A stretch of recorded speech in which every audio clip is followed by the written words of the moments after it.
नमस्कार, मैं हूं राकेश कुमार। आप देख रहे हैं मताभिमत। मित्रों, कल 15 अगस्त है, राष्ट्रीय पर्व झंडोत्तोलन होगा। गांधी मैदान में पूरी तरह तैयारियां कर ली गई हैं, लेकिन एक शंका अभी भी बना हुआ है और वो शंका है शिक्षकों को लेकर। चूँकि आपको याद होगा, पूर्व में जो चर्चा चल रही थी, जो कयास लगाए जा रहे थे, उसमें ये कहा जा रहा था कि 15 अगस्त को जब झंडोत्तोलन के बाद नीतीश कुमार मुख्यमंत्री बिहार अपना भाषण देंगे, उसमें वह नियोजित शिक्षकों को विशिष्ट शिक्षक का दर्जा देने की घोषणा कर देंगे। मतलब कि 15 अगस्त को जो नियोजित शिक्षक हैं, जिन्होंने सक्षमता पास की है, वो विशिष्ट शिक्षक बन जाएंगे। अब सवाल ये उठता है कि क्या ऐसा होने वाला है, क्या ऐसा होगा? तो इस पर जो अपडेट है वो कहीं ना कहीं एक तरह से कहें कि निराश करने वाला है। क्योंकि हमारे बहुत से शिक्षक बंधु ऐसे थे जो इस बात को मान लिए थे, और केवल वही नहीं माने थे, हम लोगों ने भी इस पर काम किया था और बताया था कि यही एक तरह का की योजना है कि उसी दिन जो गांधी मैदान में मुख्यमंत्री झंडोत्तोलन करेंगे और उसके बाद यह घोषणा करेंगे कि सक्षमता पास नियोजित शिक्षक विशिष्ट शिक्षक बन गए, मतलब इसकी घोषणा हो जाएगी। ऐसे ये कहा जा रहा था पूर्व में कि जब सक्षमता परीक्षा पास जो नियोजित शिक्षक हैं, उनकी जब पोस्टिंग होगी, उस दिन से उनको विशिष्ट शिक्षक माना जाएगा। लेकिन ये चर्चा चली थी कि उस समय तक सारी प्रक्रियाएं पूरी हो जाएंगी।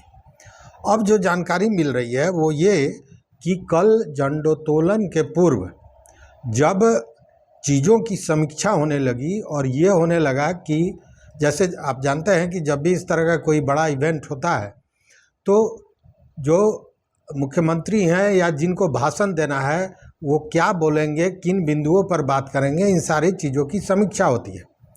तो इस समीक्षा के दौरान जब ये पता चला कि अभी नियोजित शिक्षकों का जो सक्षमता पास किए हैं, उनको विशिष्ट शिक्षक बनने के लिए जो प्रक्रिया थी अभी तक पूरी नहीं हुई है। अब जैसे देखिए कि अभी वैसे शिक्षकों का काउंसलिंग हो रहा है और काउंसलिंग भी मध्यम गति से चल रहा है, धीमी गति से। उसमें भी जो सिस्टम है, जो सिस्टम बनाया गया है, मैं पिछले वीडियो में बताया था कि छोटी छोटी ऐसी गलतियां हैं जिसके चलते काउंसलिंग पूरी नहीं हो रही है और उसके कारण काउंसलिंग लंबा खिंचता चला जा रहा है। अब जब काउंसलिंग ही नहीं हुआ तो उस स्थिति में सभी को एक साथ कैसे विशिष्ट शिक्षक बना दिया जाए, ये बड़ा प्रश्न है। और इसको लेकर कल देखिए चुनावी समय है और चुनावी समय में ऐसे इवेंट में जो होता है, जो बड़े कार्यक्रम होते हैं, वहाँ मंच से जो भी सत्ताधारी होता है, मुख्यमंत्री, प्रधानमंत्री की बात करें उनकी, तो वो लोग अपनी उपलब्धियों को गिनाते हैं, उन्होंने क्या क्या बेहतर काम किया है उसको गिनाते हैं, लोगों को बताते हैं कि हम विकास के रास्ते पर हैं और गतिशील हैं, चल रहे हैं। लेकिन यहाँ तो पूर्व से ये बातें थी, लेकिन ऐसा हुआ नहीं। अब इसको लेकर जो बताते हैं, जो सूत्रों से खबर आ रही है कि नीतीश कुमार मुख्यमंत्री ने इस समीक्षा के दौरान गहरी आपत्ति जताई। उन्होंने कहा कि ये तो ठीक ठाक नहीं हो रहा है और पदाधिकारियों पर उनका गुस्सा फूटा, चूँकि उनका ये कहना था कि चुनाव के चलते ये प्रक्रिया रुकी हुई थी, चुनाव को बीते हुए बहुत दिन हो गया, लेकिन अभी तक ये प्रक्रिया पूरी नहीं हुई, तो आप लोग कर क्या रहे हैं?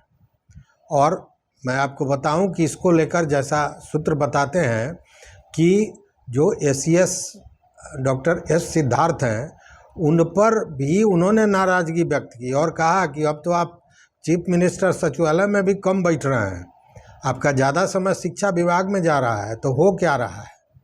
मंत्री पर भी उनकी नाराज़गी थी कि यह एक मौका था जिसको ये लोग चूक गए, या यूँ कहें कि इन लोगों ने अपने कार्यों को ससमय पूरा नहीं किया। चूँकि बीपीएससी का देख लीजिए, जब पाठक जी थे कितनी तेज़ी में काम हुआ था और किस तरह से काम हुआ था, तो इसको लेकर एक नाराज़गी है। ऐसा नहीं है कि एस सिद्धार्थ काम नहीं कर रहे हैं, वो काम कर रहे हैं, लेकिन चूँकि 15 अगस्त को घोषणा करने की बात थी तो फोकस इस पर जो होना चाहिए था वो फोकस नहीं है। और देखिए, जैसे अब काउंसलिंग भी हो रहा है तो इसमें भी तमाम तरह की चीज़ें हैं जो छोटी छोटी गलतियां हैं, जिसके चलते काउंसलिंग में कहीं ना कहीं बाधा आ रही है। इस पर हमने वीडियो भी बनाया था पिछला। अब जैसे मान लीजिए कि अंगूठा है, अंगूठा का जो निशान है वो नहीं मिल पा रहा है किसी कारण से, या जो आधार है, आधार का मेल नहीं हो रहा है, जो रिकॉर्ड में जो डाला हुआ है पूर्व से, उससे मिलान नहीं हो रहा है। अब ये सारी चीज़ें हैं जिसके चलते मामला फंस रहा है।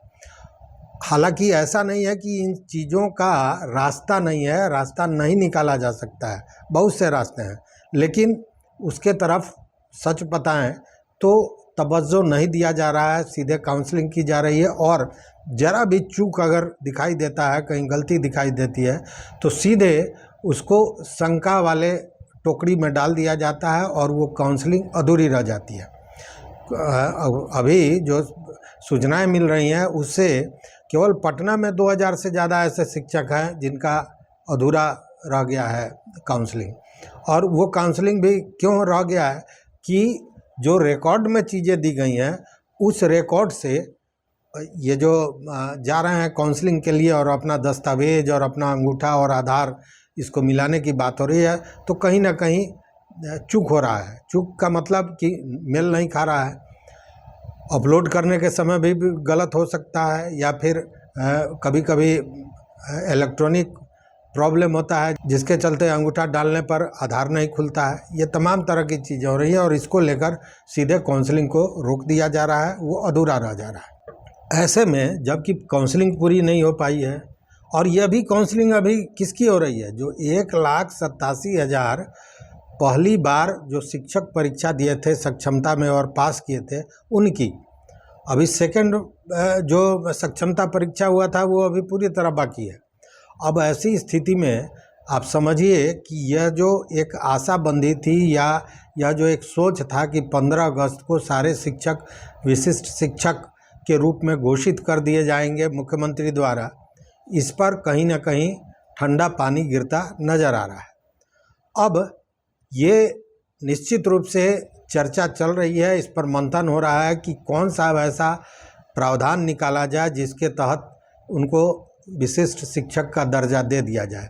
हो सकता है क्योंकि राजनीतिक माहौल है, चुनाव आने वाला है 25 में, और मुख्यमंत्री के लिए एक यह अवसर है कि खुले मन से भारी भीड़ के बीच, लोगों के बीच इस तरह की घोषणा करें। तो हो सकता है कुछ शर्तों पर इस तरह की घोषणा हो जाए कि विशिष्ट शिक्षक बनाए जाते हैं, लेकिन लागू उस दिन से होगा जिस दिन काउंसलिंग पूरी हो जाएगी और इनका पदस्थापन होगा। कुछ तो न कुछ तो होगा, लेकिन क्या होगा या नहीं होगा ये कहना अभी जल्दबाजी होगी। और ऐसा नहीं है कि ये काउंसलिंग ससमय पूरा होने वाला है। जो सिस्टम है, जिस तरह का बनाया गया है, और जिस तरह की छोटी छोटी गलतियां हैं, जैसे किसी के नाम का स्पेलिंग गलत हो गया, आधार में कुछ दूसरा स्पेलिंग है और मार्कशीट में कुछ दूसरा स्पेलिंग है, या सर्टिफिकेट में कुछ दूसरा स्पेलिंग है, किसी का कागज़ गुम हो गया है, STET का कागज़ मान लीजिए उन्होंने परीक्षा दी है और वो कागज़ गुम है, नहीं मिल रहा है। वैसी स्थिति में जो छोटी छोटी गलतियां हैं, किसी के नाम के आगे जो राय लिखा हुआ है, किसी का RAI लिखा हुआ है सर्टिफिकेट में, और आधार में RAY हो गया है, तो ये चूँकि दूसरे लोग फीड करते हैं तो उसमें कभी स्लिप ऑफ पेन भी हो जाता है, जिसके चलते गलतियां होती हैं। और इसका सुधार भी है। सुधार यह है कि मान लीजिए कि आधार में अगर नाम में गलती है तो उनको बताया जाए कि हाँ साहब नाम में गलती है, इसको आप सुधरवा के ले आइए, या उनसे आप एक एफिडेविट ले लीजिए, एक शपथ पत्र ले लीजिए उनके पूरे पहचान के साथ कि अगर ये गलत पाया जाता है तो आप पर कार्रवाई होगी।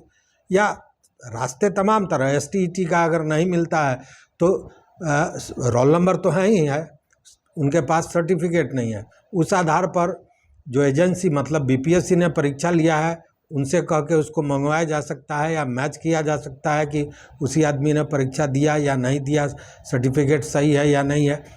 चीज़ें बहुत है, अगर समाधान करने की मंशा हो तब। आपको याद होगा बीपीएससी जब की परीक्षा हुई थी और उस समय भी जो शिक्षकों का काउंसलिंग हो रहा था, जो शिक्षक बीपीएससी टीआरई 1 और 2 में पास किए थे, तो उस समय भी इस तरह का प्रॉब्लम आया था। ये कोई नई बात नहीं है और ये फर्जीवाड़ा भी नहीं है। देखिए, जो फर्जीवाड़ा कर रहा है उसका पकड़ा जाना तो निहायत आवश्यक है और उसी के लिए ये सारी कार्रवाई हो रही है। लेकिन उस फर्जीवाड़ा के नाम पर जो छोटी छोटी गलतियां हैं उनको भी अगर फंसा दिया जाए और काउंसलिंग न किया जाए तो अब सोचिए कि क्या स्थिति है या किस मानसिक वेदना से ये शिक्षक गुजरेंगे। तो बीपीएससी ने क्या किया था, जब देखा कि इस तरह की प्रॉब्लम आ रही है तो उन्होंने एक बिंदुवार निकाल दिया नियमावली कि ऐसी अगर गलतियां हैं तो उनको एफिडेविट लेके उनका काउंसलिंग पूर्ण कर लिया जाए और बाद में उसको फिर देखा जाएगा। तो इस तरह की व्यवस्था हो सकती है। मैं पहले भी जो वीडियो बनाया था उसमें इसकी चर्चा किया था, लेकिन विभाग ने इस ओर कोई तवज्जो नहीं दिया है। अब इस स्थिति में देखने वाली बात यह है कि क्या 15 तारीख को जो संभावनाएं थीं, जो आशा जताई जा रही थी कि मुख्यमंत्री नियोजित शिक्षकों को जिन्होंने सक्षमता पास किया है उनको विशिष्ट शिक्षक का दर्जा देंगे, ये होता है या नहीं। अगर सारी प्रक्रिया को पूरा करने के बाद अगर ये घोषित करने की बात हो तो ये तो नहीं हो सकता है, लेकिन कहीं कोई दूसरा रास्ता निकाला जाए उस स्थिति में कहा जा सकता है। मतलब चांसेस 50-50 का अभी भी बना हुआ है। निराश होने की ज़रूरत नहीं है, लेकिन सच्चाई यही है कि जो प्रक्रिया पूरी हो जानी चाहिए थी वो अभी अटका हुआ है, लटका हुआ है, अभी लंबे समय तक चलेगा। इसको लेकर मुख्यमंत्री ने अपनी नाराज़गी, गहरी नाराज़गी जताई है और एस सिद्धार्थ जो एससीएस हैं या मंत्री जी हैं, उन लोगों पर भी कहीं ना कहीं उंगली उठाई गई है। देखते हैं कल 15 अगस्त है, क्या होता है, लेकिन आशावान रहने की ज़रूरत है, कहीं से निराश होने की आवश्यकता नहीं है। तो इस वीडियो में बस इतना ही। मित्रों, इस पर आप क्या कहना चाहते हैं ज़रूर कमेंट बॉक्स में बताइएगा। देखते रहिए मत अभिमत। लेकिन चैनल पर अगर नए हो तो निश्चित रूप से सब्सक्राइब कीजिए, लाइक कीजिए, दोस्तों के साथ शेयर कीजिए। बहुत बहुत धन्यवाद, बहुत बहुत धन्यवाद।